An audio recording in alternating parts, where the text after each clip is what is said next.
Welcome back to another episode of the Metal Roundup. This is the first time we're having a returning guest, in fact, in the wonderful Orion Reacts. Welcome back to the podcast. Sir. Lovely to have you here. There's a bunch of stuff to chat about. Wow. We have sound effects. Oh, shit. That was amazing. There's plenty of stuff we're going to get into soon. Like Knocked Loose, we're on live national television in the States. There's been a bunch of cancellations of big name tours and gigs we'll get into as well. And there's some new music coming out. I'm sure we'll talk about the things we've enjoyed recently in the music world as well. But first of all, any news, anything going on interesting in your worlds, guys? Before that, I'll just spill mine. I had the fucking best day of my life a couple days ago. Yeah, congratulations. You did? Oh, yeah, that was What awesome. happened? Well, I got to go to see, I bought a ticket to see Sleep Token with Bill Murray. Oh, sweet. And like, they're my two favorite bands in the world. They're playing the same gig. I'm like, that's gonna be amazing. And then I got the chance to interview Johnny Frank of Bill Murray, who was like my favorite rock star on the planet. And I somehow managed to keep my shit together and not get too nervous and have a good conversation. It was very professional. But on the inside, Dude, a couple that's times I was just like, wicked. I'm talking to Johnny Frank. It was so cool. He was so good, though. He was like, I watched the interview, Steve. He did a great job, but I mean, probably couldn't have asked for a better, like, reception from him as well. Just from the impression I got, he was so, like, just chatting to one of the guys down at the pub, you know? So real and Yeah. genuine. Yeah. Like when he came in with the tour manager, introducing ourselves, how you doing? It was a lovely moment. And then as the tour manager left and I start setting up, mics and things, he just goes to the guys that helped me in the crew, being like, so what's good, boys? Like he was so chill and exactly what you'd hope him to be. That's awesome. Yeah. You need little icebreakers like that as well. Some people don't really pick up on those, like, social cues to just do something like that. But when someone is very like that, it just... Yeah, brings signal, everything we're down, good, you know? we're fine, Yeah. we're chill. Yeah. No, so that was amazing. I thoroughly enjoyed that, and I'm just like, I mean, have I peaked? I don't. That's like the biggest fish I was ever contemplating interviewing. So that was kind of wild. It was a wonderful day. Yeah, that was That's sick. wicked, dude. I'm super happy for you. When you get to meet and like interview your favorite like band, it's nuts. I remember I did that with like Motionless in White with Chris, and like he was so cool, down to earth and everything too. But like I was shitting bricks, dude. Like legit. And I was just like, I didn't want to say anything wrong, have my notebook and everything, want to make sure all my things I've rehearsed in the car before going in. Yeah, it can be nerve-wracking, but when they turn out to be like awesome people and not like one of those like, when you meet your superhero or your favorite person, they turn into be assholes or something like that. But when it's really good in that sense, that's awesome. I'm so happy for you, man. That was mad. I gotta watch it. I didn't even know that. I'm not like the super big Bill Murray fan, but now that you say that, I need to go watch that. I love watching all your guys like podcasts and interviews and stuff, especially when there's like a guest on there that I absolutely love. So I'm like, hell yeah, let's go. He's super interesting. It was a really, really good chat. Yeah, that was mad. It's kind of, and in that moment as well, maybe not during the interview itself, but I was there thinking like, a few years ago, I went, hey, I'm going to check out a song called Circle With Me by Spirit Box. And it's led to me chatting to like my favorite artist in the world. It's incredible what can happen if you just put yourself out there and take some risks and be like, I'm going to try and make content and ignore the voice in my head that says, who the fuck cares what you think? Like you just go, well, I'm just going to do this because it'll be fun. And you never know. And it's gone to some really wild places. So, Yeah, it's weird. It's awesome. how we all met up and reason why I went to London too. I find that when you like maybe with you guys too, but when you interview people, like sometimes you're overthinking, like, oh man, that was a long pause and all that stuff, and you're like, maybe I jumbled up on my words, and then like you watch the interview back, and you're like, oh man, it was fine.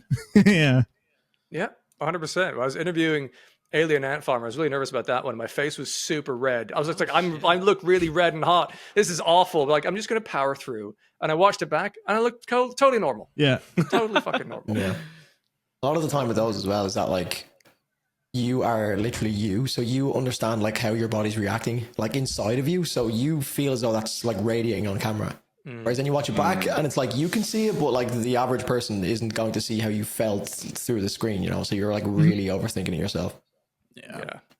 No, so that was all good. Burb, Drew, anything going on in your world recently? Well, we just did a pod recently, so I'm trying to It's been think. 2 weeks. Look at us. Yeah, I'm just trying to get my end of year stuff. It happens every year. Every year is like, I don't think about it up until like the 1st of December, and then I'm like, but I have until the end of the month. And then I'm like, I don't really. It's kind of like I want to have everything wrapped up before Christmas. So I'm like, I have 25 days, and then I'm actually going to Estonia on Saturday Ooh. for 2 days. That's a bit random as well. So I like that's another 2 days eating away, and then I'm like trying to figure out exactly which content I want to make. So I've got all that in the works, which part of me wants to talk about, but at the same time we can't really like give away all of our like end of year videos and stuff. So Yeah. maybe you have to dance around the topics somehow. Oh yeah. Nice. Bert? Yeah, no, it's pretty much the same. Like I'm just trying to figure out like the top 10 albums, EPs, all that stuff. I find like coming up with the songs, like the top 10 to me is like the ones that like matter. But like if it were like I do top 50 songs, so like between 40 and 50. Like you can jumble it up, like you can jumble it up. It's a toss up a little bit, but people these are songs I like. Yeah, but sometimes in the comments, people are like, "Oh, I can't believe you put this bit at number 46." Like, well, it could have been like 41. Like, I'm just thinking. But yeah, not too much, man. I think it's been a busy November. November was just a lot of things happening, so we're definitely going to be talking about a lot of cool stuff. But Orion, what about you, man? Oh yeah. Speaking of November and October, it's just been crazy. We're trying to buy a house right now, so it's been 1 week since you looked at me. No, it's been crazy, man. I've just been mind boggled a lot, exhausted. It's been a lot of like, bank stuff, paperwork, and on the phone with people, getting things approved. So hopefully, it all works out. But come New Year's, hopefully I'm in a new place and new studio and everything. And that's my big excitement. So I'm just hoping to clear this up by the next week and be able to coast through December without any crazy house headaches. Yeah, you got to invite me over when it's all set up too, and then we can do another fuck versus go challenge, or maybe or no, Blev versus moans. Go. Oh, Moans, yeah, moancore. That's the new thing now, right? Are they the first band to do that? I've not noticed that happen before, but they can't be the first one to have done Darko that. could have done it in their more recent album. Not really like part of the song, but they did like a call out at the start of the album. Just to, I was like, well, okay, we're in. But I can't picture Tom Barber doing that live. That'd be weird. Well, no, it must have been Josh. No, it was you remember the start of the album, the Starfire, like the title track, the first song on the album. It's like a female sampled vocal or something like that. It's not actually that would be very weird if it was Tom or Josh. I couldn't imagine them doing that at all. But if they did, Josh is kind of quirky though. I feel like he would like just say something like that for shits and giggles. Yeah. But I feel like it doesn't have the same appeal if a male is doing it for some reason. It's just like, why am I listening to Tom Barber moaning at me? You know what I mean? It might to someone. I don't know. It's not as exciting or clickbaity if you do that with Tom Barber. Speaking of Baby J, actually, he posted a tweet of him like saying like this is crazy or something, and it was a sample of one of their songs, and then right afterwards was like Disembodied Tyrant, and like they both sounded identical. So yeah, but I know Disembodied Tyrant. Blake has mentioned that he's influenced by Darko and other metal bands. So here's the thing, like in the current modern age of the internet, would anyone actually be stupid enough to completely like lift and shift a chord progression and be like, well, that worked for that band, so I'll use the exact same thing? Yes. I think Blake has even said that on a podcast too. Did you see remember the one that happened a while ago, a couple of months back with the Holding Absence one? And that's the one. That one was like literally bar for bar, note for note, the exact same song. It was and that so got, like, bad. Properly exposed. Yeah, I don't know what that band's up to right now, but I can't imagine it's anything ripping off someone else. Yeah, I mean, I did that with Motionless and White. That was with their Masterpiece song, and it sounded identical to like almost beat by beat, even the sound of his voice with Chris with Breaking Benjamin. Awaken, yeah. But I'm like, I don't know, because the that's not for sure. But I mean, a lot of people, I guess maybe who are more Motionless and White fans, I think Motionless and White took a lot of influence from Breaking Benjamin as opposed to the other way around. For sure. I think a lot of people were like jumping on that like it was the other way around. But that song, I didn't cop it at the time. But I remember I was listening to it and I was like, what is this that just feels so familiar? And then it was after the fact I'd seen more people talking about it. But that's another thing. I can't wait for more Breaking Benjamin, man. I don't know. They just dropped a single and just said nothing else.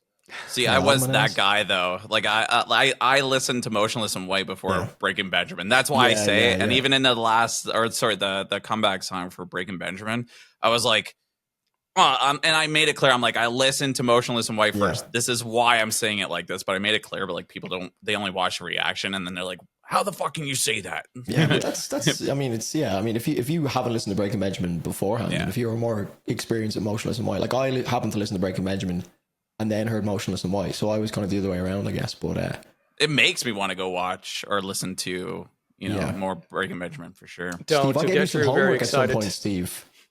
I gave you some homework. Have you done any Breaking Benjamin at all? I've had other things to prioritize, but I do want to at some point. Like I liked your idea. Like just start with the most popular songs on Spotify. Yeah. No, I think you do need to get on it for sure, especially before they drop some new stuff. You did Alien Ant Farm too, right? Was that before the whole punching in the face thing and kicked off tour? No, it was after. So it was after? They'd already replaced CKY with. Okay. Yeah, interesting. But I didn't chat to him about that. Because I've been a fan of Alien Ant Farm since 25 years ago. So I had a bunch of questions about the music itself, and that's the stuff that I'm interested in. But I only know Annie is okay. Lovely. That's the only song I know. Smooth Criminal. Smooth Criminal. Yeah, that's Michael Jackson. Big hit of theirs. If you heard Movies, you'd be like, "Oh yeah, I know this song." Yeah, that happens quite a bit. Yeah, that's very cool. Other big news, bigger than being punched in the face.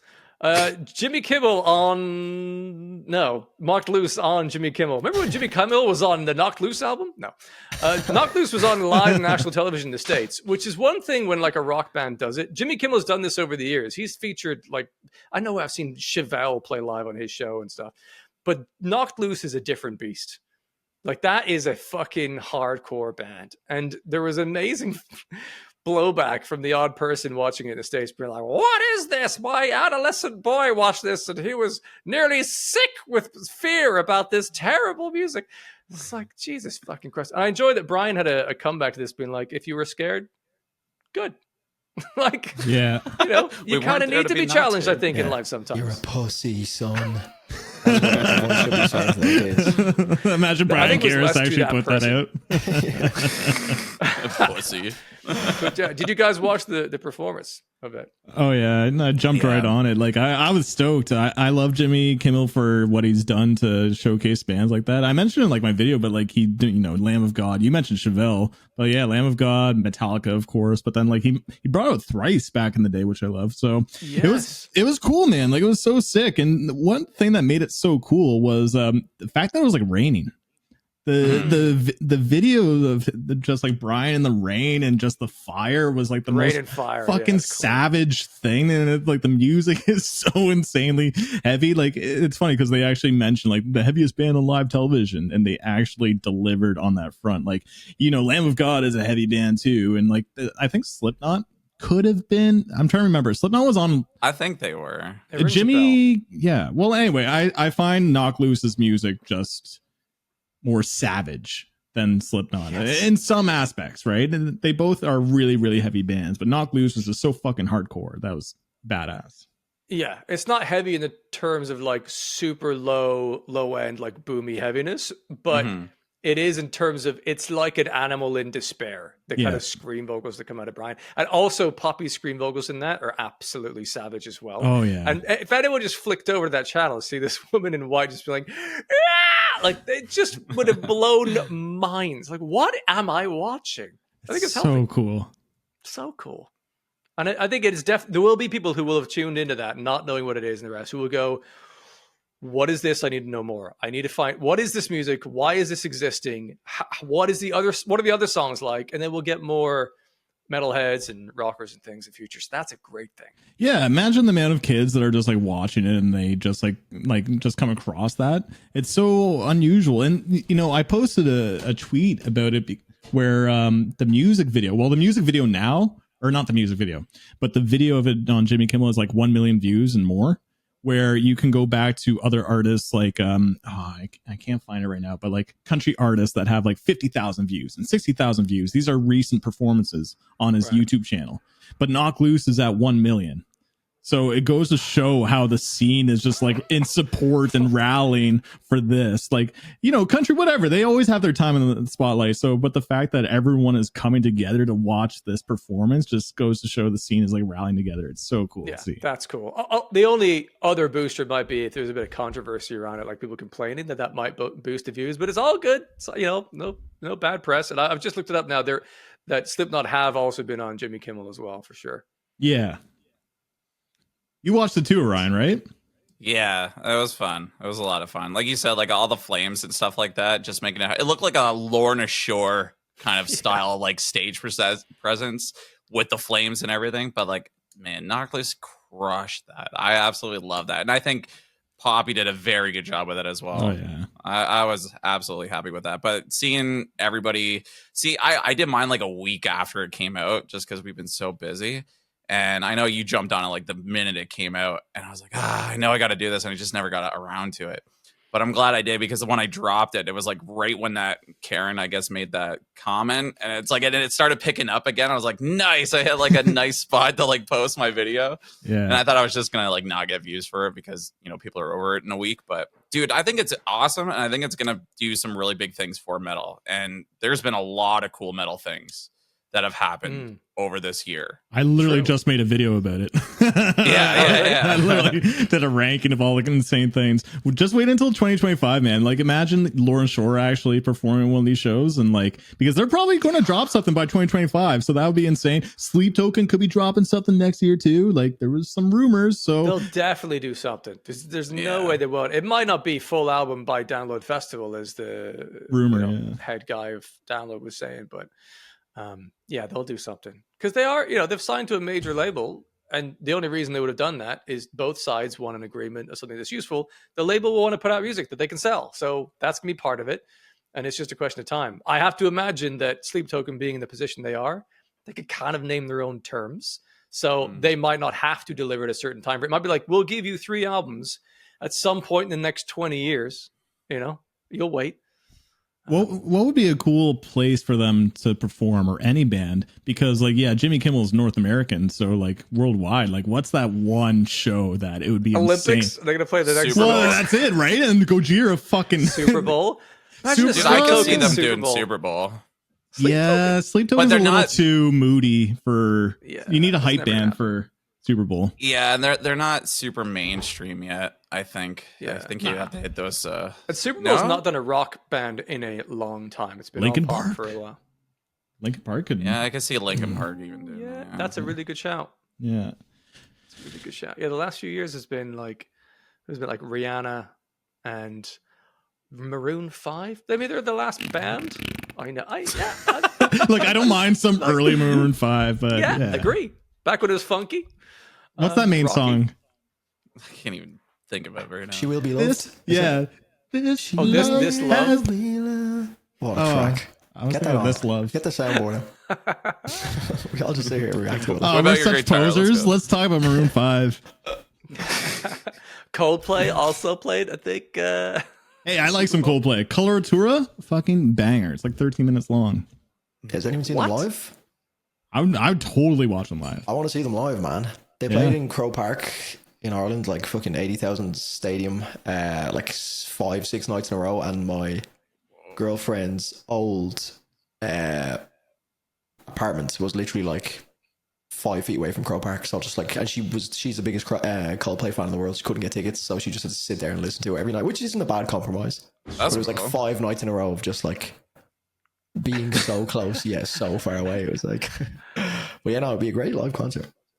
Definitely. Heard good things. Talking of other live concerts, there's been a couple that have been cancelled recently. The big one, the news came out today at the time of this recording. Following a Reverse have cancelled the remaining shows in the UK of the tour. And I'm a very sad Steve, because I was going to that show and I was really fucking excited about it. They were going to have Slaughter to Prevail and Tech 9. So they could have done Ronald in full with everyone else. Like, this is going to be the best thing ever. And it's cancelled. I'm like, gutted. But apparently Ronnie's not allowed in the country because he served at least a 12-month prison sentence back in like 2006. And it doesn't matter that he's likely zero risk to the country or anyone in it. But he's just, that's the rules. Well done, the past UK sneaking government. up on him. Yeah. Is it just the UK, or because I know he's supposed to play in Ireland? He played as well. Europe, so it's just the UK. Yeah, he's not going to come to Ireland then, is he? Like, I mean, technically by those standards, he wouldn't have to. But like, from my understanding of bands who I've spoken to that come to Ireland, they're just like, yeah, it's logistically just a nightmare to get here because it's. Was like he scheduled to play show. Ireland? On the Yeah, tour? he's supposed to play in the 3 Arena. The risk there might be he might have a lot of time to fill, which is expensive. Yeah, every day I can't on see. tour I'd say it's playing. just a case of like Ireland's just one of those places that you're lucky to get if they're already doing a UK show, which was why it was so weird when Polaris showed up, because it was like, I don't think they even did. But they were doing some UK shows and they just showed up in Ireland. I was like, oh, thanks, man. But yeah, so I don't think that's going to happen. So Ireland are starved of another show. Yeah. It's funny, or well, not funny, but like everyone's like celebrating that Ronnie's not performing. Like even on my Discord, on Twitter. Oh, yeah. Because people do not like Ronnie Radke. So they're like, oh, my Discord's the opposite. Like, oh, really? That's a shame. Oh, yeah. No, my Discord. Discord. One person's like, I don't really like him, but it seems like it's a bit harsh. But imagine like not only like, you know, of course the show's getting canceled for Fall in Reverse, but like then there's Tech Nine, Solar Prevail, but then there's all these people working, the tour managers, like the techs and stuff, sound people, like all these people are going to be without work for a little bit, and they were hoping to make some money. So it is a bummer when that shit happens. Definitely. And it's not the first thing on this tour of his across Europe. There's a couple of gigs have been canceled. And actually some in the States, a thing for them where they said that the stage wasn't right for the production that they needed to bring. So I saw Tank's shows. video on that. Yeah. He actually like broke it down and everything, and he's like, well, he's a tour manager, right? He does all this stuff for a living. So he's like, nope, this isn't why, or like because it's like too small, and rumors were going around like Ronnie was he won't play it because it's only a 3,000 or 4,000 people cap, and he's selling out stadiums everywhere else. But yeah, I guess there was something else involved with it, because like Tank broke it down. He's like, it takes 6 hours to get here and here. Like he did road maps and everything on it and everything. He's like, I can't remember what the verdict was after that, but yeah. It sucks. It might be, I think we're saying there's some examples where as they're, I can't remember what the phrase he used, like putting forward, front planning the gig. I can't remember what it's called now. Sort of figuring out the logistics right beforehand. And they're literally going, hang on, how wide is that door? We can't get this equipment through that door. So what the fuck are we going to do? You try and find a way around it. But maybe there are cases where they couldn't find a way around to get certain things physically on the stage that they needed to have. Or whether it's part of it is Ronnie now has a vision in his head of how big he wants the pyro and the staging to be. And if he can't put that on in a particular venue, if it's not physically feasible, then he's like, it's not going to be the show that I need it to be. So can't represent it. Who knows? Yeah, I didn't watch Tank's video, but I want to. But I don't know. It's kind of a bummer if it is something about production value and all that. Like, I don't know. He should just still perform. Like people have an acoustic guitar. But I didn't watch the video. I don't know the logistics, right? Yeah, acoustic guitar. Yeah. The amount of times that bands just can't play because of certain like things that come up, and then they do acoustics and like shows. Right in a parking lot, they'll like just pull up an acoustic. A classic video was Architects and Bring Me the Horizon actually doing like a acoustic show outside, like because they're like buddies, like from like 2000s. I'm pretty sure like Ollie joined Sam Carter for some acoustics. But yeah, I mean, it's a very different band. But Stained many years ago played Reading Festival, and their gear failed, and they couldn't play their normal amps. So he got it. They just went acoustic. They did a full acoustic set and played "Sober" by Tool acoustically, and it was one of the most memorable songs of the whole festival. It's fucking amazing. Wait, cool. Stained did a Tool song? Yes, and they nailed it. That's pretty sick. Incredible. His voice really suited that sort of like slightly nasally high. Jesus, won't you fucking whistle? It was just amazing. Whoa, Maynard over here. Steenard. Don't make that a thing. But even like some of the big people, I think Billie Eilish, I heard, did something like that as well. Like so they had to like shut down everything by a certain time, but like I guess she still had time to play or something. And I think they did like an acoustic thing as well. I don't really remember. Don't quote me on it, but I feel like there was like another big band. So like again, going back to like Ronnie, it's like it would be nice to even still play kind of thing. Like I think if it was me, I mean I get his mindset's a lot different than ours, but like I would still want to play for my fans if in whatever case. Like if I got to go rent out a couple cabs that are smaller to fit through a door, I would do it in a crunch kind of thing. It's who knows? Who knows? Yeah, I'd I be really don't surprised know. if he was like not trying to find a way to do it in some form. But it's unusual. Like it's the most high profile version of this that we've heard in recent times. So it's interesting, and it's odd this happened consistently with them. That's the really strange bit. But another thing that got cancelled, which is a big surprise, is a whole festival for next year. They can't make work. This is the Sick New World that they canceled entirely. Oh, and the theories seem to be around the headliners. They've booked Metallica and Linkin Park for a combined fee, apparently. I've not looked at any documents. I've done no research, but the internet says, therefore it's true. A combined fee for the two of them of $10 million, which if you then add a bunch of other bands you need to pay, and you're supposed to make money off festivals largely from selling plots on land where people will sell food and drink, for example, and ticket sales. That's combined. But $10 million is a lot to cover, as well as everything else. So maybe something went wrong there, and there's like couldn't make it happen. Holy shit! Weird that they can't find other bands or just like cancel or something and figure it out, because then no one makes any money for their whole team next year. That's wild. Yeah, so that's true. Why exactly are they canceling it? They couldn't sell enough tickets from what I've seen. That's what I heard too. Yeah, I think they sold like 1/3 of the tickets or something like that. Because What? I think they said due to unforeseen circumstances. Yeah. Well, they're never going to come out and say like we didn't sell enough tickets. Sorry, it's off. Yeah. But yeah, that's apparently what it's saying. Because I There's think still it's too like, many people out there that hates Linkin Park, so we can't sell it out. Yeah, but I think it was like obviously coinciding with like Linkin Park doing their like From Zero World Tour. I just watched the Rockfeed video like earlier on, so this is just where I'm getting my information from. But it was along the lines of like Linkin Park put out their From Zero World Tour. People don't want to have to like trek out to, is it in Vegas? I think the festival. Sick New World. I think that's when we were young. It was Vegas. There might be both of them. Is it? I think it's Vegas because that's It must be right. Vegas. yeah. Yeah. I don't go to festivals. Yeah, well, we don't get a lot of festivals here Yeah. in Canada. It's just like logistically probably a lot harder for a lot of people to get to Vegas to go and see that when they can just go and maybe see the headliners on their own, like, exclusive world tours, like Linkin Park and they're From Zero. Yeah, I wonder. Well, they would have known. I think if you get booked for a festival, you would have to declare all your other plans of touring. Yeah. And there are things in the UK, I know for sure, that if you get booked as a headliner, you're not allowed to play any other festivals in the UK that year because you will dilute the number of people that can come to that festival in particular. And a lot of bands will book tours and get booked on a festival, and they can't announce their tour until after they played the festival because the festival's like, we need your fans to come here. So on the Monday after download every year, there's like a bunch of tours that suddenly get announced, like next month we're back, and you're like, oh fuck, I just saw you, but all right. Yeah, that's a good point. Take my money. So maybe once Linkin Park announced their massive world tour, people were like, you know what? I don't want to pay this amount of money to see some other bands if I just want to see Linkin Park. Yeah, that's an interesting point. I just pulled up this Reddit thread and it's saying booking too many bands and poor ticket sales. And then the number one comment is just saying Sick New World Festival was canceled due to $472 minimum for 1 day festival. Wait, for a day? Yeah, for a day. Apparently. That's fucking wild. Yeah, that's outrageous money.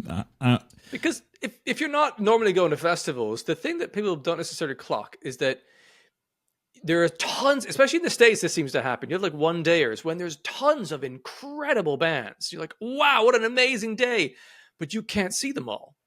They're going to be split out amongst like maybe 2 minimum, but maybe up to 4 stages. You've got one day, there's maybe like 50 bands that are booked and you want to see. You can see probably 7 or 8 of them. So actually, it's kind of a poor experience unless you have 3 days worth. You can spread them out over that. But like a one dayer with a bunch of bands you want to see, you can't see Metallica and Linkin Park both headline that festival if they're on different stages. So actually, it is not worth that ticket price to see a quarter of the bands. Really, that's pretty spicy. Yeah, I didn't know that. How much is it to really go to a festival like that though? Like, what's like the common ground? I haven't gone to any of them, but like I've seen. Like the Blue Ridge stuff and like people spending like freaking $800-900. Like this is almost like Taylor Swift numbers. Like I saw another comment that said, I used to go to Rockfest and they had System of a Down, Linkin Park, Rammstein, and 150 bands for 3 days. It was like $300. Oh, in the UK, the Download Festival for the 3 days plus camping is £345. What? So that's 5 days in the field and seeing all the bands across three days, £345, which in Canadian dollars, Like that was a what? Like that was a what? As in good? Like that's Yeah. affordable for what Very you're getting. important Yes. To highlight a $100 a field day. in the UK is very important to highlight for that price. sometimes I've it's very been lovely there. weather. Sometimes, yes, but like Sometimes it's very muddy. you're really taking your life into your own hands doing 2 days in the field in the UK. Like, that's all I'll say. It's about 600 Canadian dollars. Yeah.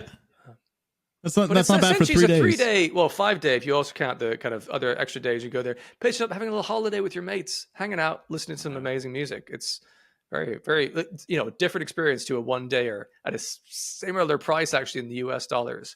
That's punchy. Yeah, It maybe just they're sounds like terrible management, to be honest. Like, even those figures are just like, I know they're huge bands, but 5 million each. I know we don't know the exact figures, but from what it seems to be reported, is like It's probably around that. it sounds like they're getting greedy because like 2024 Sick New World was actually pretty insane, like My Chemical Romance and the crowd that they had and stuff, and like I think 2023 was good too. So I think they've had some very successful years. They're like, okay, let's go big and like charge a lot. People will like show up, and then they realize, oh wait, people aren't buying our tickets. It's tough. I think it's even getting tougher each year as well. Like obviously things are getting more expensive, and then we're not making enough money for even just to do or catch up with life and even just put food on our table half the time. Like it's crazy. So for me, like I think that's another reason why I don't miss out to some of these concerts and stuff like that. Like not even so much concerts, but festivals. Like it's just like It's a lot. I see like people here in Toronto, like Taylor Swift came by, and what was it, like a week she was here for? Like they named streets after Taylor Swift in Toronto. It's so crazy. Really? Yeah, I got out of the city for that. And I'm like, nope. Did you? Yeah, I'm like, I'm not going. But it was crazy. Like hearing for one, all the scams that were happening. Oh, There were man. people getting caught with like scamming people out of like $70,000 to $80,000 worth of tickets and not giving them tickets. And there was she was here for like 5 days, but like some people were paying on a very cheap end somehow $100, but like some people were paying up to like 3, 5, 30 grand for some of these tickets. I'm like, what is wrong with you, man? It became a total hysteria, and it was the same in the UK. People were spending thousands just to go. Price 'Cause of it was a this thing, car like, to I just go got to be in see the it. building. It's like, real okay. It's weird, man. It was wild. I need my bracelets. I need to see Justin Trudeau handing out bracelets to little girls. Sorry. Well, I'm so out of the loop here. Are we still talking about Taylor Swift? yeah, Taylor. No, we've got into politics. I went political on that one. Sorry. It's all good.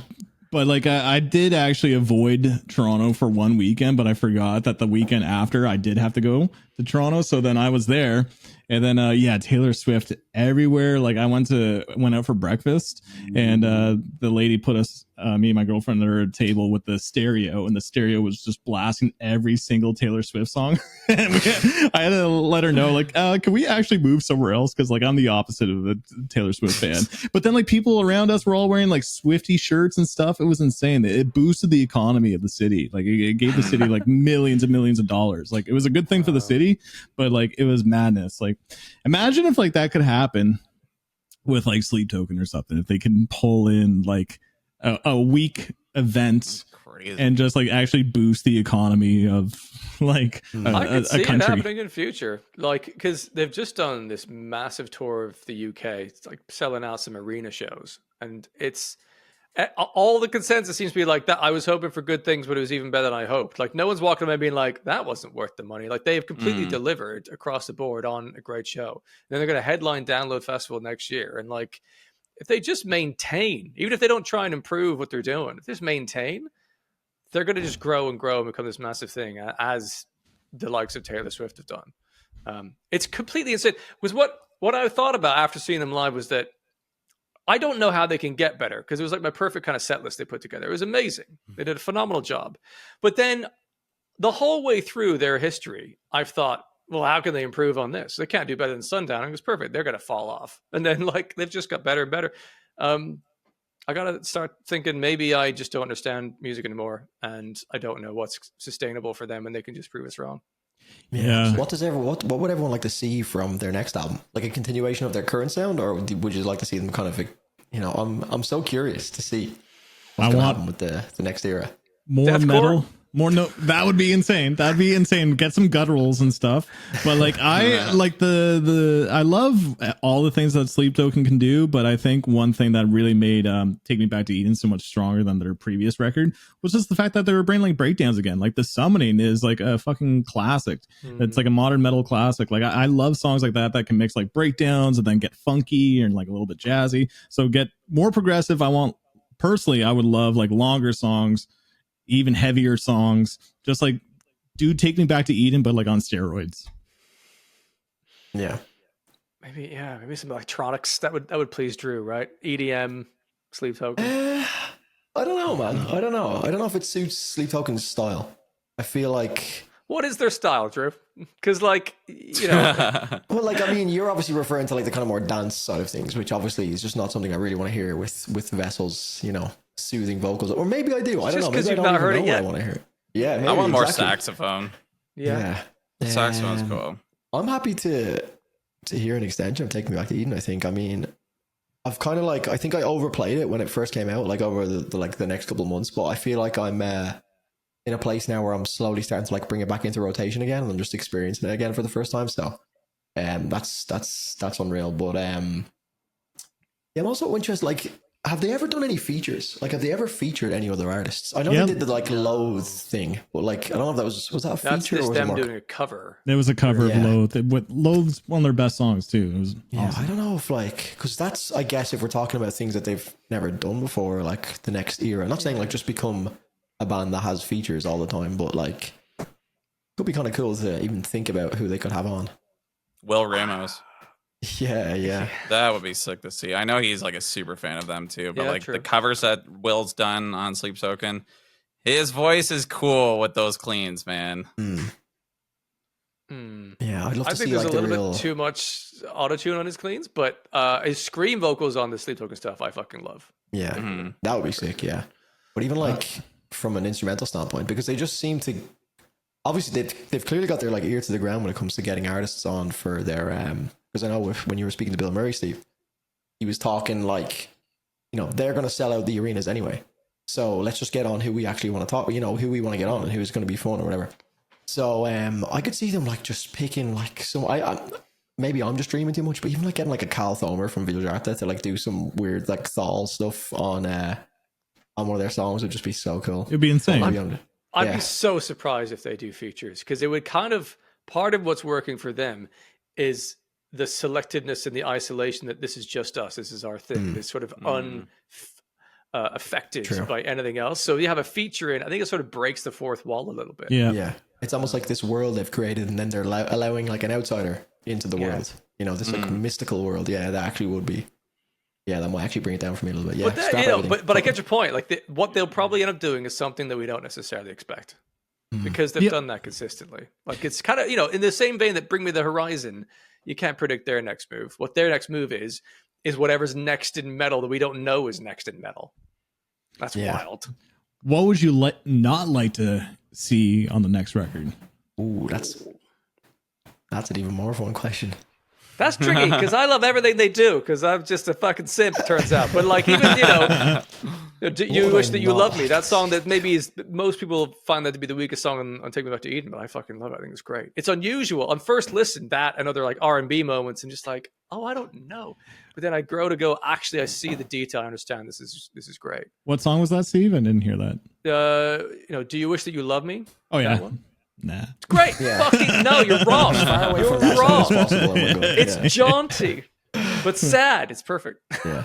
I think what I really want to see, I know this is against Burp's question, but like what I would really like them to do is make sure that there's a very like clearly defined next chapter of the whole like storyline. I know we kind of like maybe finished up with Euclid, like to kind of finish off the 3 chapters or whatever, but yeah, I think the lore is so extensive now and so deep that I think they need to like really lock in with that stuff and make sure that it's still an ever-growing part of the whole Sleep Token mystique, you know. I bet the first track that comes out will have everyone going, what? Like, that's going to be the move, I think. It's not going to be like, oh, here's another, you know, Sleep Token song. Yeah. I think they'll do something that's a complete, to what you're saying, like a reset and a start of some new Yeah. maybe 3 album trilogy thing. I think that's probably best case scenario, because I think the worst thing that we could Keep probably, going. I'll be right back. Yeah, I think the worst thing that we could probably get from like a new era is just, oh, we've kind of heard this before. You know, it would almost like signify the, oh, here we go, we've kind of peaked already, and we're kind of like now on the home stretch of like the slow, not decline, but just like we've seen the absolute pinnacle, and now it's just never going to feel like the way it was in Taking Back to Eden. So maybe having something that's like almost jarring to be like, what? Might be a Country cool rock. reset, like a punch in the fucking face. love Just it. say, Yeah. just something silly, you know?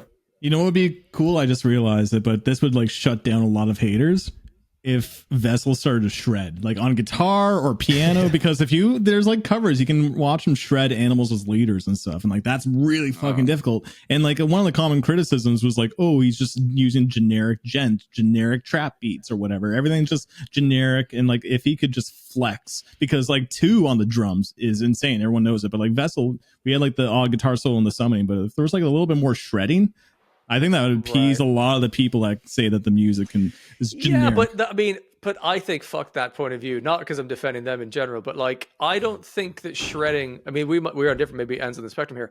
I'm not into shredding because it doesn't. I've never found shredding to really serve the song, and the way they write is about serving the song and the mood. And shredding is like, you know, foot on monitor. Let me show you just how fucking good I am technically. It rarely serves the song, and now you'll tell me a song where it does. I disagree. Classical music's all about shredding. The more the music that elevates, the more like crazy the harmonies get, the faster things can pick up too.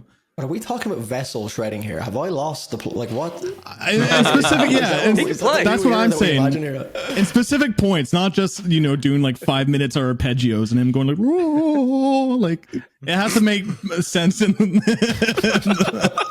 was trying to say, clip that. I was trying to say like a peanut butter at the top of my mouth. That's what I was doing. Wait, has Vessel done moments on stage? I've clearly I'm to sleep. No. He's not. Well, he's played guitar. He played like Missing Limbs with guitar. He can play. Classically, he and 2 have done all the music in the past entirely, and he can play the fuck out of a piano as well. Because in Aqua Regia, I think it is, there's like a piano solo in there. It's all him. Yeah. I think it'd be cool to see him do something like that live. But yeah, like I mean, I'd agree. I'm not like the biggest fan of shreddy or like solo stuff in metal music. It can definitely serve a purpose, but. I just don't know if Sleep Token are the band, you know. But then again, like I mean, in the early days, probably didn't expect a lot of the stuff that we have heard from them Taking Back to Eden. And you'd say like, oh, well, they're not that kind of band, and then they did it, and you're like, oh. Maybe I should rephrase shredding, but maybe flex the songwriting with like crazy time signatures at times and stuff. Just like get like more, just flex with the musicianship even more. Yeah, they have such a big audience now. It would be cool to see them like really lean into like real proggy stuff, but still make it like mainstream appealing. You know what I mean? Like real, like, you know, technical syncopation and like time signatures and stuff. Like it's not too far off of something that we got in like, you know, the Summoning, where it was a real like proggy song structure. You know, so yeah, I get what you mean there. Yeah, but maybe Maybe that's the next challenge. You know, what's a very complex thing musically we can put together, but how can we string it together in a way that anyone could follow and understand? That is the challenge, I think, because the more progressive you get, the more niche your audience is going to have to be, because most people are like, I've lost the beat, I don't like this. Just add a sexy part to the song so all the TikTok girls can dance to it. There you go. More saxophone. That's going to be it. Yeah, it'll be interesting. It's definitely going to be interesting. Yeah, here for it. What else are you guys hoping for? I mean, you know what? Our next episode or next couple episodes, we'll do some kind of like looking ahead to 2025 and what we expect, perhaps. But how about in terms of the reaction sphere? What are we thinking or hoping about? Is there any ways we can progress what's going on in our world? Right? We've been doing this, a few of us all of us for at least 3 years. I think I'm the youngest at doing this out of all the 4 of us. But are you seeing any arcs in the reaction space and things that are developing in an interesting way that you can see where this might go? I don't really think about it too much. I just honestly just like the entertainment value of sitting down and, you know, I look at it from the perspective of if I'm watching you guys, where I'm interested in listening to the perspective of someone else that likes the music that I do, because again, since day one, I've not really had any friends that like listen to this style of music. I'm sure you guys are probably somewhat similar. it seems to be the case with a lot of metalheads who find like reaction videos and stuff online, is that like a lot of people just don't have like close friends that listen to the same music. So go onto forums, go on YouTube and find reaction channels. So I'm kind of like, I don't deep it too much. You know, I'm not like in this headspace where I'm like, I want to push this forward and I want to make sure that I can get this band on this pedestal and stuff. It's just more, you know, just kind of sharing a passion. That's what it's always been for me, and that's what I intend to keep doing. Obviously there's like fun content ideas along the way that, you know, maybe you want to explore, but a lot of the time I find that just kind of comes up. I don't really overthink exactly like this is where I want to bring this, you know. I think what's key about what you're putting out there is there's two things. One, you've found a way to do it that is sustainable. And like there's so many stories about burning out on content creation because there are no real like rules or moments go like, you should take a break and the rest. You could just kind of do it forever, which is tricky. So you have to make sure it's sustainable and enjoyable. And also, if you keep to the core of what you did, you know, why you did in the first place, then it should always be fun, right? In theory. Should be, Yeah. in theory. Yeah, it should be. Like one thing that I found this year was not as enjoyable was metalcore music, which is pretty much the majority of music that I cover. But it's not just me. It seems like my audience too. A lot of people are just kind of bored of breakdowns and the same kind of chugs. So it's been tough to feature certain artists. I'm like, yeah, this is kind of like okay. Like I don't like. Unless it's like a big band and people just want to know your opinion, like Wage War or something. I know Ryan's a big fan of them, but I'll probably say like, oh yeah, it's generic, but like it's all right. I wasn't big on their last album. Like it was okay, but I wanted more from them. Like I'm like Blueprints and Deadweight are like still like my favorite albums, but even Manic was really good. I did enjoy Manic. Manic was pretty good. They're a good hype band. They know how to build up and they know how to do the drops really well. They're very versatile. Like right from like country to like straight up like breakdowns and a little bit of pig squeals on the last album. So they seem to be a very solid band that have moments of like cutting through. Oh, that's really interesting actually. And the things that they do that are different, they really do in a high quality way and they really land in an interesting way. I wonder if where we're at with metalcore is it's so saturated with so many bands figuring out how to make great metalcore production wise and songwriting wise. A lot of people kind of crack the code of it. So that either, if you're a new band that people don't know yet, you have to deliver something of such incredible high quality that it's undeniably great songwriting, melody writing, and song structure and breakdown delivery that is actually a fucking great song. Or you have to be one of the OGs we know already, like your Architects or Spirit Box or Wage War, so that we already are familiar with them, like a friend in a way, and then we're interested to see what they do next, and then we can kind of bridge that gap. But otherwise, it's really hard to do something that's interesting or different. And that's the tricky part, I think, because it's become such a formula. I think even Burb said it best as well. It's like as much as it's kind of getting boring, but like I mean, I love my metalcore. Like I'm wearing a Sharp Tone sweater right now because I love every band on it. But it's like I feel like social media has kind of overkilled that as well. I mean, maybe for us for being reactors too. As much as I love posting out like a good breakdown and love giving other bands like a chance to getting kind of seen because it's a little bit different, but like I feel like a lot of my comments and views or viewers are out there. They're basically saying like, yeah, it sounds like the same breakdown. So I get it in a way, and like I think there needs to be a change up and a little bit of, in the reaction space, but I can't wait to see like where metal goes at this point as well, because I feel like if it does get a little stale, then things are going to start changing again because someone's going to get creative and do something different where it like kind of takes off. Yeah, you know what I've actually been enjoying covering is like the more mainstream stuff. And yet like some people will argue like, oh, you're doing more Linkin Park. Oh, like I see that in my comments sometimes. And like they think that I'm like just trying to fish out these like videos for views. And like, yeah, granted, these videos like Linkin Park give me a lot of views, but like frig, I like this way more than another breakdown song. So I'm putting this in my top 5, dude. I did my top 5 best songs of November. And this guy left 6 paragraphs just going off on the reaction community, going off on me, going off on how I like Linkin Park and stuff. I'm like, bro, like I had to reply back to him. I'm like, I think you need a break from being online, dude.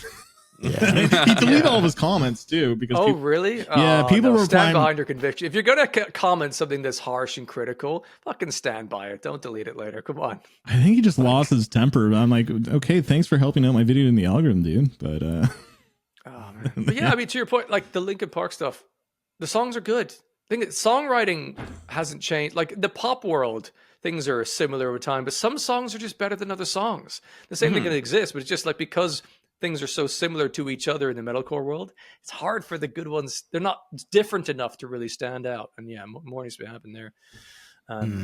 Sorry, I took a bit of heat for that, Metal Burb. yeah, well, it's whatever.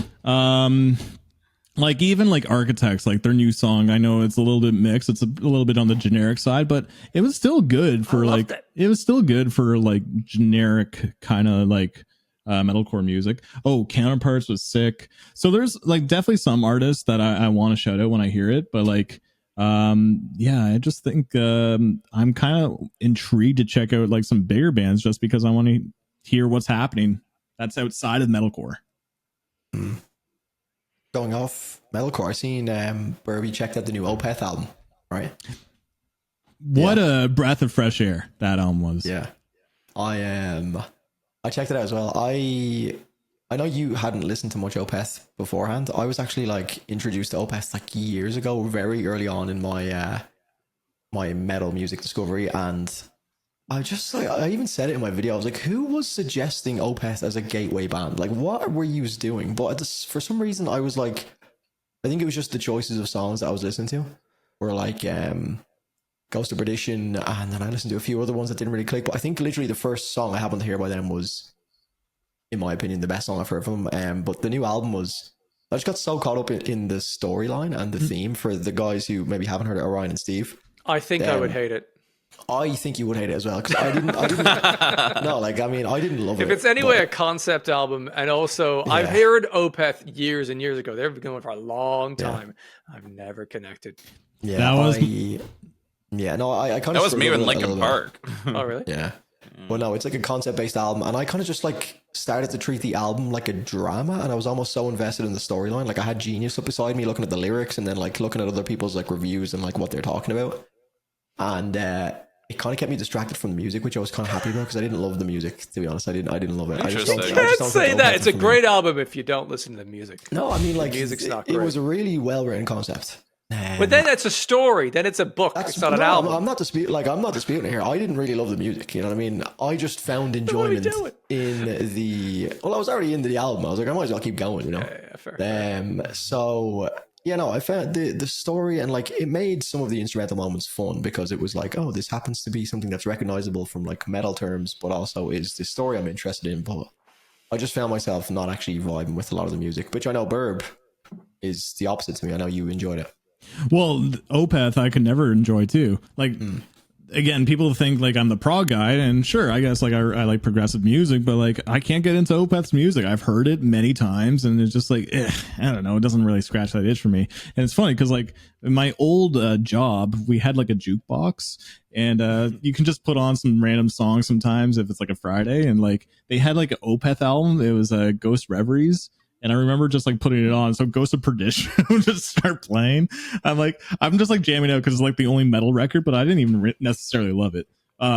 Anyway, long story short, but the new album, yeah, dude, the story was awesome. It reminds me of Succession a lot. If you guys know, it was actually inspired by Succession because I seen you mention that. It was really you got it. Yeah. There was, shit. I read something about Mikhail. I think it's Ackerfeld is the lead singer. I hear that show is like the biggest show, like really popular. I think I've watched 2 episodes. Yeah, I think I watched show. the series. I need to finish it though. I never really got around to finishing it. But yeah, it's inspired by Succession in a way. Anyway, I love that. I love like a political drama that involves like a family. It's like, you know, it's like Game of Thrones in a smaller scale. Like I love the intrigue of Game of Thrones political drama. So like, yeah, Opeth did that on a record. So it's really cool to hear. And the music itself, like when they would like bring out the flutes and stuff, I'm just like, yes, this is like so it's a prog cool. lover's dream. It's a prog. Opeth are like that prog nerd band for the ultimate prog nerds.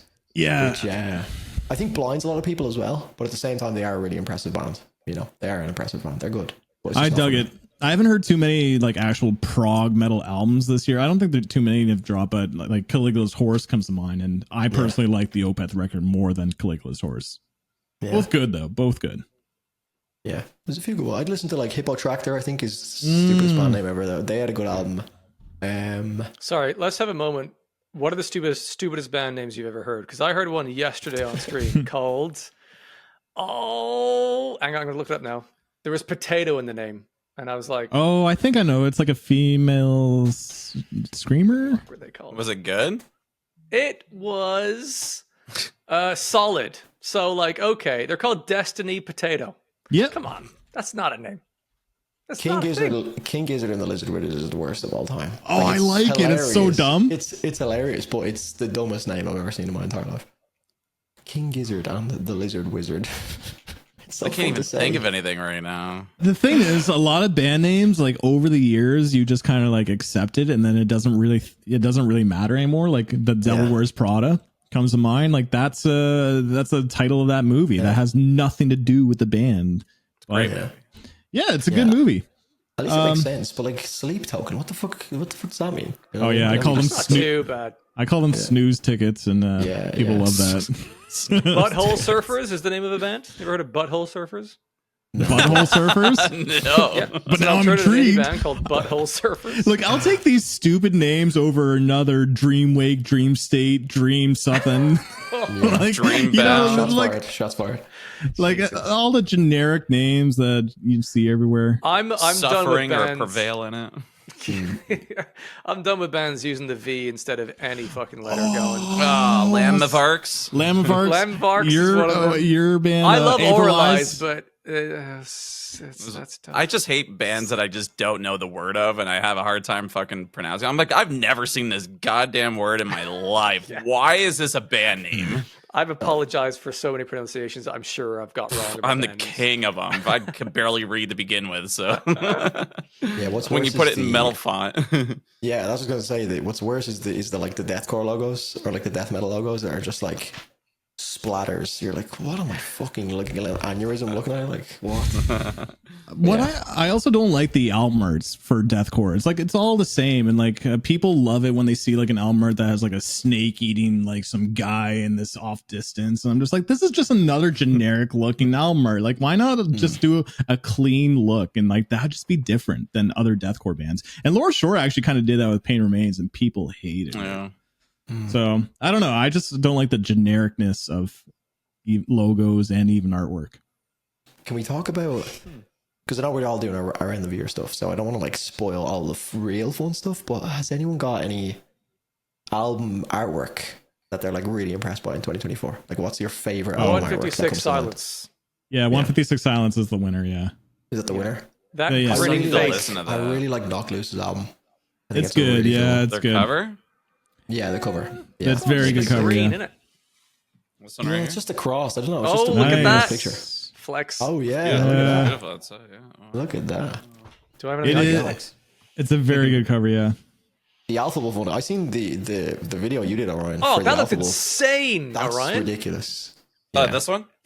Bro's just like a fucking This thing's huge, just man. on Like, it's, demand. Damn. Was that the like Yeah, beam open that up. boombox That thing? needs to be opened. I don't right even know now. if I can open maybe- it. You're not maybe even it's- going to see it. Open that bad boy up. That's the this is- sickest thing. Yeah.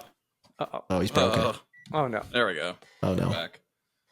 Are we back? We're It's a good? boombox Yeah, now. we're back, That's we're good. cool. But yeah, this thing's But look neat. at it. And, It like, opens. Yeah, that is It opens fucking up. sick. It's got like CDs as the speakers that come That's out. so That's sick. cool. And then Shit. it splits open like this. No And it's just- way. It's a cassette Yeah. tape. So cool. It got And then it's nominated for a got- Grammy, right? Yeah. Yeah, I got to do that with Sharptone and everything. And then it comes with a cassette Sick. and everything. Yeah, what did you do to get Sharptone to send you that, man? That's fucking amazing. That's fucking sick, man. What do you? They're just Yeah. homies of mine. And I've been doing like little promo stuff for a lot of bands as well. Yeah, you've been so doing I've been like having a lot of concerts fun and with it. stuff. Yeah, you got like that tech channel like camera down on the thing where you're opening boxes and stuff. It's like so satisfying, the ASMR Yeah. stuff. It's so good. Wait till I get in the new studio, man. Yeah. I got Level Ideas up. out the wazoo. Yeah. Nice. Speaking Nice, of man. doing promo for bands, you were getting a bit of stick online recently. Some people What a segue look into at that that. one. Look how Yeah, good smooth. segue, Steve. Yeah, so someone seemed annoyed about the fact that someone from your team was asking them whether they wanted you to help, kind of promote their band further in ways on your YouTube channel. They seemed to put that forward as if, like, you checked out a song of theirs on Twitch, and then you're like almost like a mafia person with a baseball bat going around to them the next day, and like, if you give me $300, I'll promote this. Check out Otherwise, your song. damn you to hell. What actually is the situation there? Is there anything from your side to explain kind of what's happening? I mean, like, I saw the tweet and everything. It was fucking stupid, and it was weird because it was a good song, and like I checked out the band, and it was actually like really good. And when we checked it out on stream, I think they were in the stream as well. I think they put it through, or either a fan of theirs did. And I think I mentioned, like, frig, like, get a hold of me if you want like some more promotion out of this, because I love sending out good bangers because I know I could get this reached out to the right audience. And I guess he reached out, and I told him, like, my manager will get a hold of you and everything, because we have a big team back here. We have editors, we have my manager that helps like book everything in, and then manage my whole stream, get everything organized, get all the Spotify's, all their information and stuff. So it's like pretty much like a full-time job that he's working as a part-time job just to help me out. And I love him. Like, shout out to Channy, he's a freaking beast at that. And then my editors as well that help me run this channel. And then the team is huge. Even my wife that helps with merch and other mods and everything in our stream and stuff that I like to, compensate for as well. So yeah, he I guess he had a problem when my manager messaged back saying like here's our price list, and because we have a price list to obviously pay for people to do the editing and stuff like that and get it out. And I have a pretty big following and everything. I'm like not trying to like boost myself up, but like it's well over 1 million followers on all my platforms. So That's wild, there's so many people. There's some, yeah, it's weird because like I look up that now, and I'm like, it seems like, I don't know, it's weird. I don't like talking about it too much because so like I feel like I'm cocky about it, but Like, it's weird. But it's you almost think like of that in terms of like stadiums. That's a lot of stadiums. I What I mean? know. Like, that's fucking crazy. I know. I've never really looked at my reviews or anything either. But part like, of that, I like this, I don't know everything you're doing on your end and how you prioritize things, but like there's so much that is in this because that is so many people. It's such an audience. That is like the Graham Norton show in the UK, or like a Jimmy Kimmel or something. And like there is a value to people being able to go onto that platform if they're promoting their music, whatever it is. So I can see how, certainly in the world of business and commerce, there is a monetary value for that they could get in returns on if that does happen. And you're going to get such an influx of songs to check out, bands that you'd like to promote. You can't do them all at once, because if you do, then none of them it just dilutes everything. So none of them get the attention. Yeah. So it makes sense to have some sort of system where you can prioritize, and some people will see the monetary benefit and find a way to compensate you for that. Right? I have to imagine that's where this is coming from. Oh, definitely. And I think he just didn't see it right. And there's been bands out there as well that like, like I shouldn't have to pay to have somebody, like they should pay me for listening to my music. And it's like, bro, for one, you only have a couple hundred like listeners on your thing, but it's like, I can help you also promote that and get them out there to, the right audience and stuff like that. So yeah, I guess the guy just like, that's the thing. It's like, I put myself in their positions as well. There's musicians out there that, don't make money from this. And I get that. I get you guys have jobs and stuff like that. This is my job too. I got to put a roof over my head as well. And I do this 24/7 until like 3 o'clock in the morning. I'm going to be in bed doing everything I need to do to boost my thing up. So it's a 24/7 hour job. I don't take vacations and all that stuff. So, but yeah, like going forward, it's just like, I have different tiers for people on different levels of like what their budgets are for. So, like if it's just like a short form content, yeah, we can do this. Or, there's the YouTube videos that we can do. And then, there's different types of stuff where it's like, if you just want me to check out a song, come by a stream, it's like $5-7 or whatever. And like, I think all of us do that as well on our streams. And it like, it's, for one, it's better than just subscribing to our Twitch channel, because Twitch takes half of our revenue for one, and two, me being Canadian and so does Burb as well, or he's Canadian as well. Like, we don't make money from TikTok, Instagram, or Facebook. Americans can. So that's another thing. It's like, yeah, like we are not part of the creator program for that. And a lot of our music as well that go on YouTube. I know you guys know this is like 90 to 95% of our posts that we post up there, even our compilations, we can't monetize. So it's just wild to kind of see that, but like not even like to say like, hey, like why is it like this? It was just straight post my face. Actually, he posted the video, which I think it got a lot of views for that band as well, which is kind of cool. But yeah, it's just like, you know, like, yeah, it's a business at the end of the day, but it's my passion as well. Like, I've been doing this for 4 or 5 years. Yeah, I've been, you know, charging bands for that long as well. It's nothing new. And other people in the scene have done that as well. So it's like, you know, some people believe in not to do it, and I respect it as well. And the people that, you know, think either that we do it as not right, they respect it as well. Like, it's just, you know, this is what I do to do my work, but we go full out with it and make sure, you know, your band has a chance out there to get through the noise.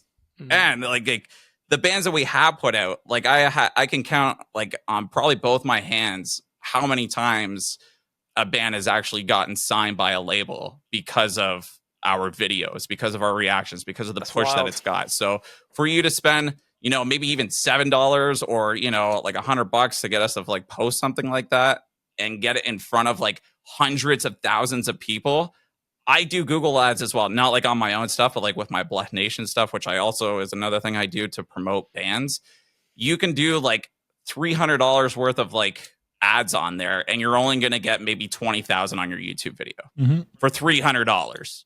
So for someone like me, way cheaper with a face and a brand and someone that trusts me to put music in front of you, and such as yourself, like that alone is an investment, and it gets in front of labels that I have very, very good close relationships with. So it's crazy, dude. I know the guy on Twitter actually. So for people that are out of the loop, basically the first tweet should be, I should be financially compensated for every time YouTube recommends me an Orion Reacts video.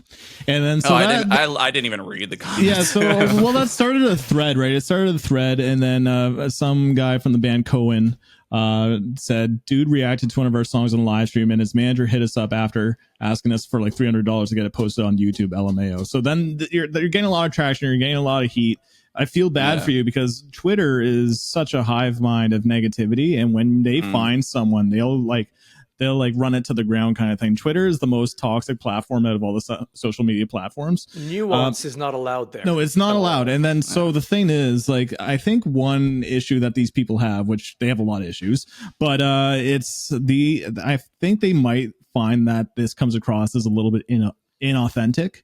If you're charging for like these promos, like what's to say that you actually don't like the song? But since I do the same thing too, how I would argue that point, because I can see that online is what I'm seeing, is that we are firm about the bands that we want to listen to. And like, there's times like, I'm not sure what your website is or whatever, but on my website, it says like, I have the right to refuse any kind of like band. Just like, if I don't like it, I'm going to refund you the money back. I'm like, no, this does not work. Yeah. And I've done that a few times. Just like this, I can't do this with my. That was the only risk I saw that I didn't say, because I like all of us do. Hold on. Disclaimer here: I don't charge $300 fucking for a fucking reaction. Just to make that fucking clear, you fucking idiot. Like, for one, if you're gonna fucking talk shit about me, use the right numbers first and foremost. Like, there's nowhere on that spreadsheet of saying $300. Maybe if you added all of them up, it might have like added up to $300. Maybe you just can't read, and that's what happened. But you know what I mean? It's like, dude, you're inflating shit that doesn't even need to be inflated by. So it just, And it's the guy from the band Cohen. They're pretty good too. They're just like, they're good, yeah. But they could have like, instead of like shutting down this kind of marketing avenue, and they could realize its potential too, because like you said, you put a lot of bands on people's radar. Like But for me, like one that comes to mind is Breakaway. For me, like they had 36 views on YouTube, and now they're at 150,000 monthly listeners on Spotify. And that wasn't a promo. That wasn't a promo. I just showed out the bands I like. But if people want to go to my link tree, like there is a promo page. But I don't post full videos. That's like, because to me, it's the reviews. Like I can't go there and just be like, oh yeah, this song was good. So I never do reviews. It's just like, if you want to use my platform, it's there. But yeah, and I don't like really kind of like promote it or anything, but if people find it, it's their kind of thing. But yeah, dude, I don't even have a website. Like, just bands hit me up in DMs and emails all the time. So, and it's gotten to a point where like it's a flood of emails. So, you know, if your song's as good as like, if that's the thing, it's like we that's why I have a team. My manager will scope it out. He knows my content sometimes better than I can do, and if I can make content on it and he knows I'm going to get a good reaction out of it, then yeah, we'll book it all in type deal. And that's the thing. It's like our editing goes into that, like everything else that goes into it. And then it gets in front of the right people. Like it's not like we just take your money and like, oh, you know, it just drives me nuts. The thing that people don't realize about what we do is the amount of work that actually goes into it. Like the actual content is such gateway easy content, watching the music video, talking about it, but it's all the behind the scenes stuff. Obviously with you have a team of people, you have the moderators, you have the editor, then you're sending out emails, plus you're trying to put out like 2 or 3 videos a day kind of thing. Like, yeah, the amount of times, like for the first, like lately I can actually chill a little bit and I'm okay. But for like the first 3 or 4 years of my channel, like I'm working weekends, I'm working late nights. The amount of times there was holidays happening and people playing outside, yet I'm on the computer editing videos, just trying to get my numbers up. Like the YouTube game is a lot of work, but it's fulfilling because you're you're doing your passion, right? But people don't realize the amount of work that goes into building the following. And it's not, you're not charging bands for the first couple of years too. Like, well, I definitely did exactly, it. I think it's like year 4. I'm year 6 now. I think year 4 was like, okay, because one problem that we have is the amount of people that actually email us, are in our DMs. Hey bro, like I got a great song for you from my band all the time. Like we get hit up by these people and like, I just ignore them because I can't do anything about it. But then I found out that you and Hardcore Keem had like a system. So I'm like, oh, maybe I should utilize this. So then I'm like, okay, I'm going to push you guys to this website because like, if you want me to make content around your music, it's there. But like it's the solution to the problem because we get hit up so much by people. It's a very good problem to have, but it is something that because like what else are we going to do? How are we going to help you with your music otherwise? You want us to just make videos and like, you know, our time and energy, there's like some monetary value to that because we get copyright claims on everything. So we don't make money off YouTube ad revenue. Patreon is like such a huge help, but we hate plugging it all the time. But like that's such a good source of income. But like people don't like the idea of you charging a subscription. Like there's so much stigma around making money on not just YouTube. I think it's just like the metal scene. I was just gonna say, I wonder how much of this is not specifically to metal, but also broader in rock. Like if bands, you know, if your favorite hardcore band, suddenly they're all driving really nice cars, you'd be like, well, maybe you don't need me to buy your t-shirt. You're doing just fine. Like there's kind of, people sort of want to keep you at a sort of, you know, in that way. But the problem is, as you guys are alluding to, there's time and effort that goes into the whole thing. And if you don't find any way to monetize it, because people don't understand how little YouTube ads will get you, if you don't find a way to monetize it, it's not sustainable because you can't pay bills and the rest. I have a full-time job because there's no other way for me to do this. And I'm trying to squeeze hours around that into doing this because I enjoy it and it's fun.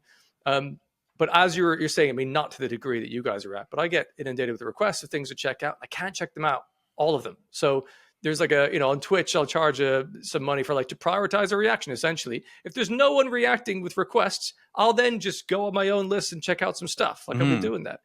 The only thing that I've wondered about your systems there that I saw as a risk was, what if you don't like the song? Like, because then I don't think it would be sustainable for you to like have a bunch of people, paying you money to check out their stuff and you're just not enjoying it, not wanting to put it out there. And then I'd worry that your content would be affected by essentially other people curating it for the stuff that they're paying you to do.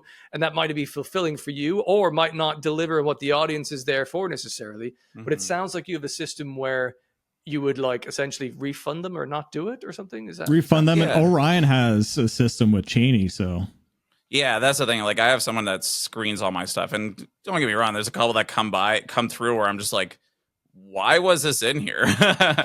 And like, there's a part of the song that can make some content on it as well. But like, I'm also in, the business of actually like helping the smaller bands as well. Like, I would rather, give a band that might have a shot, or like maybe their mix and stuff isn't up to par, like half of the other stuff that we listen to.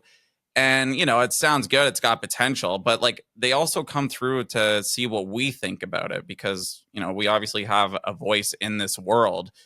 It will help them. And I've seen bands come back at me and like, we're here to redeem, and it's like, boom, it's a banger after that. And it's like they took of like what we have to say. I'm not a musician or anything, but like I listen to music a lot like everybody else, but they take that at face value, even if they, come by for just a Twitch stream or, a YouTube promo or something like that. Like they just love the channel and what we do and what we do for the community. They just appreciate that and are happy to even support in that way, whether, it does well or not. So I think there's different ways to look at it. I can understand it from this Colin guy or whatever his name is. But I don't know. I can't remember the band name. But yeah, I just, things get misinterpreted, but it would have been nice if he, just messaged back or emailed back and say like, why is it this much? And then we could have like said like, hey, it's not that much because you got the wrong number. But like, here's what it is. And like, here's the other tiers that we have to fit your guys' budget if that's what you want to do. But they don't get internet points. That's the problem. They want the validation from strangers. Yeah. I've had people do that as well. I've had bands hit me up with paid reactions as well, and then go afterwards and like bitch because like reactors charge for stuff. It's like, you still like paid us to do these, and it's like now you're chirping us at the same time, so it's like blacklist.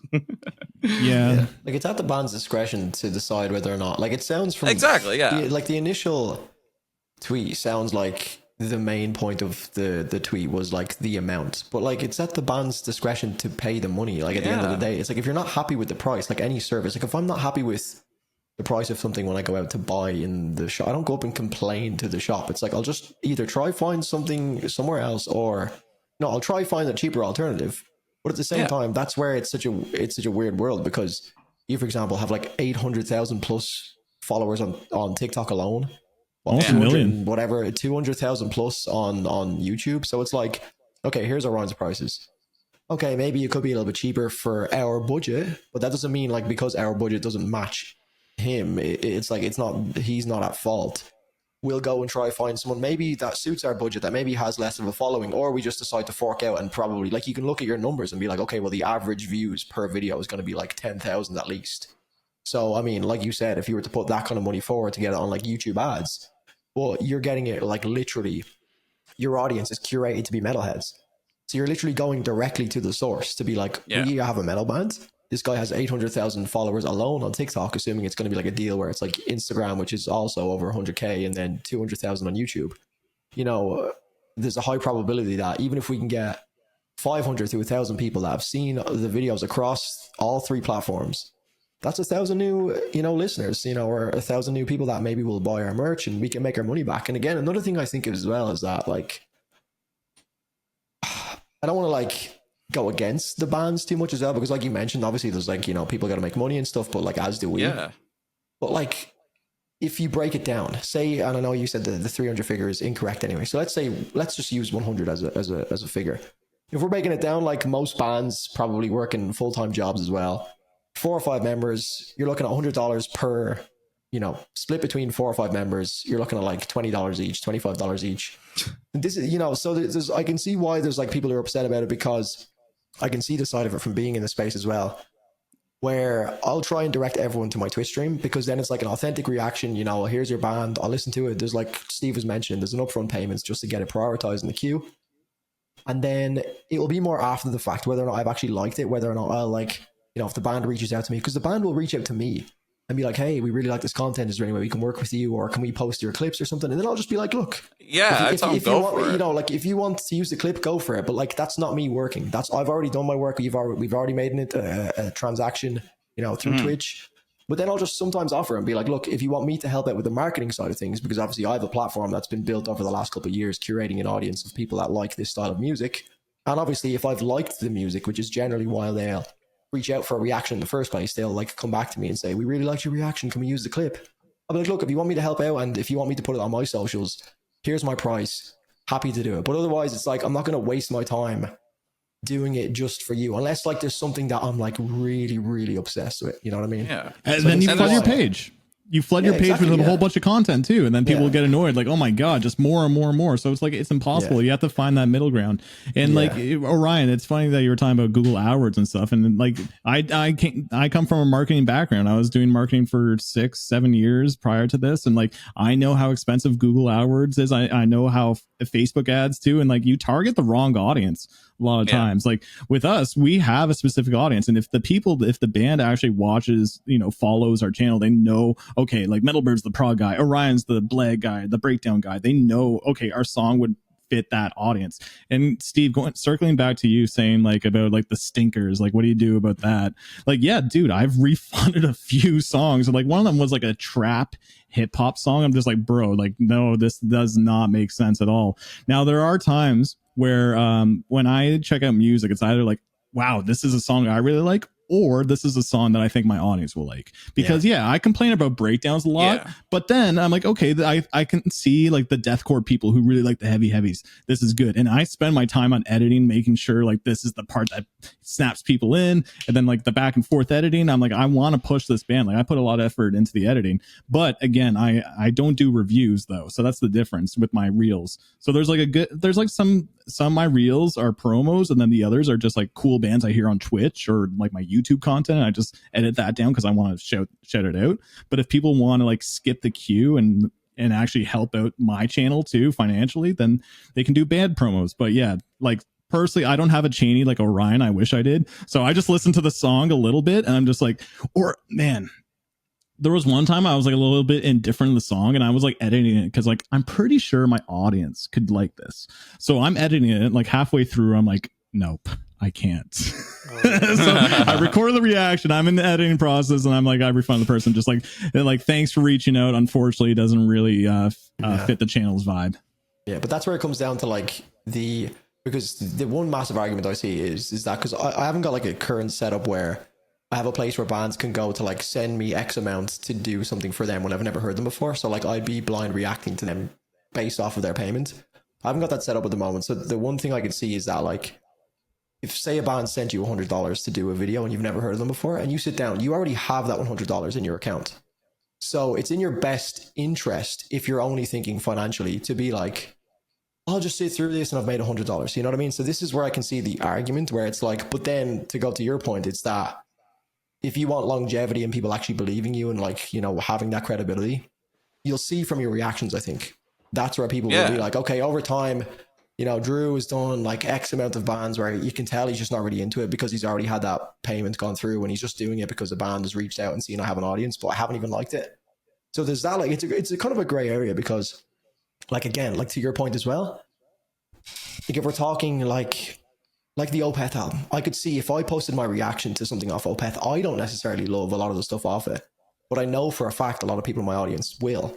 Using Opeth as an example, most people will know Opeth, but if I find a band that I don't like that sounds a lot like Opeth, that I know some other Opeth fans will love, then it would be worth their while to get some promo on it because I have maybe some people in my audience that like Opeth. So yeah, it's like a really kind of like tricky one to navigate because I can see both sides of it where it's like if he's already gotten the payment, there's very little like, all he's doing is just going to listen to it, put the video up and then post it and he's getting paid anyway, or he can refund it. But that's where I guess the integrity comes into it more, The way I do think it. part of the problem here might be that stigma that still exists that people assume that every reaction channel is like just acting that they're hyped or excited about something. And like, that's not what we do. There'll be some channels out there that perhaps do that. But the thing is, people could tell. Like you could tell if someone is bullshitting and like pretending to like something that they don't. But those are just not into reaction channels or understand the authentic value that is possible out there. They might then see something like that and be like, oh, well, they're just getting paid to fucking pretend they like stuff, which is like, again, not allowing for any nuance or understanding, or it means they don't understand us and our ethos, what we care about. They have no idea about things like refunding the amounts and the rest. that's the case there. So like it's important to have these kind of discussions. People just don't know, because most people don't have a reaction channel they're trying to run and trying to find a way to make it sustainable. Like, because if you like a content creator, same way if you like a band, it's like, well, if you can go and help them out, buy their merch, whatever it is, then they can keep creating the content, the music that you like. And there's a similar thing in our space. We're creating content. We're trying to find ways to authentically have people support in ways that make sense to help them as well and get them the things that they want. And that's how things like, tip requests and things on Twitch come about. So we were like, I'd love to support, let me send you this. I can prioritize this reaction. Like, oh, great. Well, then we both get something that we like.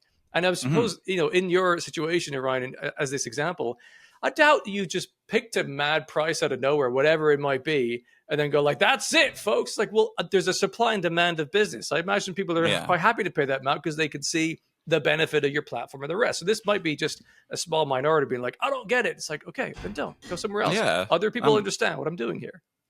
Yeah, I'm happy with that as well. Like, if that's fine. Like, I totally agree. And like, even if you're cool and shit like that, it's like, I'll tell them, like, just start going out and making some more content. Like, use the platforms to your advantage, I think, is another thing. Like, I tell bands all the time, get on social media and stuff like that. Start learning how to make content to promote your band. Like, it's free for you if you want to do it.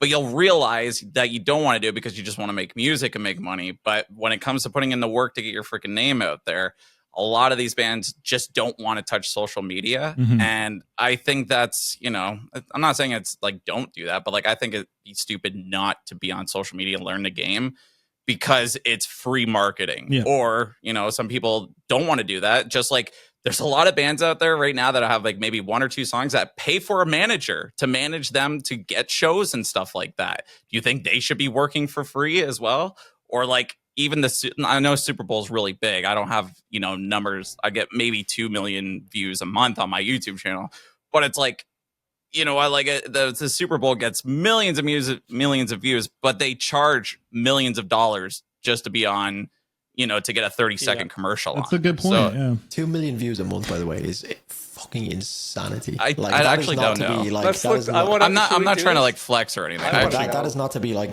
just. I want to know how far off that I am. Hang on. I got 2 million. I'm averaging crazy. 2 million and then 4,000. I've had a banger month, to be fair, because of the Linkin Park album reaction. Yeah, there's a lot of big stuff. So I'm an eighth of that, which I'm surprised it's that much. That's good. I'm on 260. Are you posting shorts? You've been crushing, dude. That's fucking wild.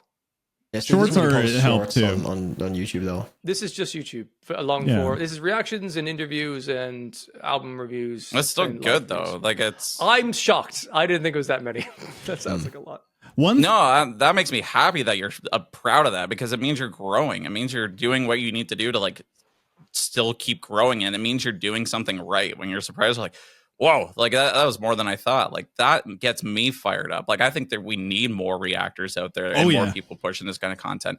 But people are also taking this content and doing it differently. There's people on social media, it's like that Opal in the Sky guy. Like he takes other people's music and does skits and stuff on TikTok, but it promotes the band and then that song. So I've tried to be doing some of that too, to kind of do different content. But like there's people out there that do that as well and just dance, but they'll dance to your music for money as well. Like I mean, I know we're reacting and stuff, but like I don't want to dance, but I don't know about dancing. But like there was one point that I wanted to bring up about the authenticity of the reactions and if it's like a promo. But like for me, anytime I'm doing a reaction, I don't know if it's like for you guys, but I'm actively trying to like the song, even because like when it gets the review, like Poppy's an example of this. I'm like listening to the album, I'm trying to like it, and then there's my review. I'm like, oh yeah, I did not like this Poppy album. But what I did, you're looking for the positives if you can extract them. Yep. And like what I did was I actually edited one part of my reaction and turned it into like a TikTok, Instagram reel, where it has no review, no words. It's just me showcasing the breakdown, because I'm still trying to promote Poppy and her music because I want the metal scene to shine. But if you go to my YouTube channel and then you watch the reviews, then I'll be like, yeah, this album wasn't for me. And then people in the comments go like, oh, fuck you, metal burb. If anyone thinks that we're just positive about stuff, come to see us live on Twitch, because that's what I tell people. If you're doing 2 hours plus of stuff, like you just learn quickly like we would do this anyway, but like most of the stuff I react to, I'm like, I wasn't really into this. And like, if you want to see us be really critical, that's where it happens. Because those videos don't become interesting enough to warrant a YouTube or a TikTok and the rest. Like most stuff is not like amazing. And actually, if you check out like Burb, you check out like fucking 30 plus songs in your streams. So yeah, you might very well have 5 or 10. You're like, this was great. And it looks like all the stuff you like is great. But the other fucking 25, you're like, this is shit. Or they call you fake too. But it's like, come to my live stream, man. You know exactly like these guys are coming to hang out with us and put the songs in. I've never heard this song before. You see the YouTube thing pop up as well. There's no red bar underneath it. And it's like, this is my favorite recently. I did not like the Black Album by Imminence. I didn't really connect with it. It's fine. I didn't either. Liked it. I didn't connect with it. That's fine.